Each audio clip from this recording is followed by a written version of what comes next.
Küsnacht, 11th of February, 1910. Dear Professor Freud, the ethical problem of sexual freedom really is enormous and worth the sweat of all noble souls.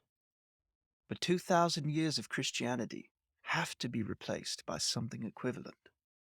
An ethical fraternity, with its mythical nothing, not infused by any archaic-infantile driving force, is a pure vacuum and can never evoke in man the slightest trace of that age-old animal power which drives the migrating bird across the sea, and without which no irresistible mass movement can come into being.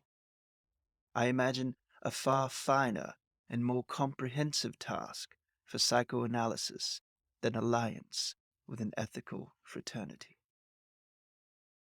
I think we must give it time to infiltrate into people from many centers, to revivify among intellectuals a feeling for symbol and myth, ever so gently to transform Christ back into the soothsaying God of the vine, which he was, and in this way absorb those ecstatic instinctual forces of Christianity for the one purpose of making the cult and the sacred myth what they once were, a drunken feast of joy where man regained the ethos and holiness of an animal.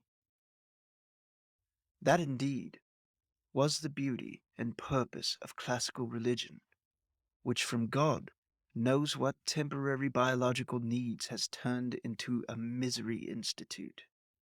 Yet how infinitely much rapture and wantonness lie dormant in our religion, waiting to be led back to their true destination.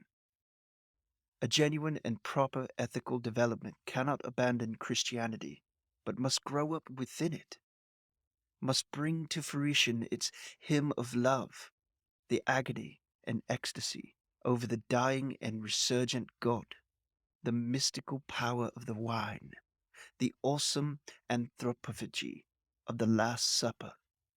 Only this ethical development can serve the vital forces of religion, but a syndicate of interest dies out after 10 years. Very sincerely yours, Jung. 50 years later, one of Jung's pupils wrote him a letter quoting the above remarks about Christianity.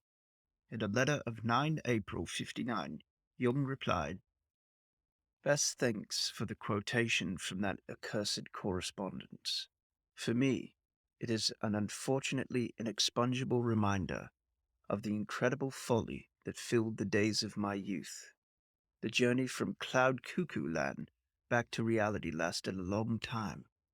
In my case, Pilgrim's Progress consisted in my having to climb down 1,000 ladders until I could reach out my hand to the little clod of earth that I am."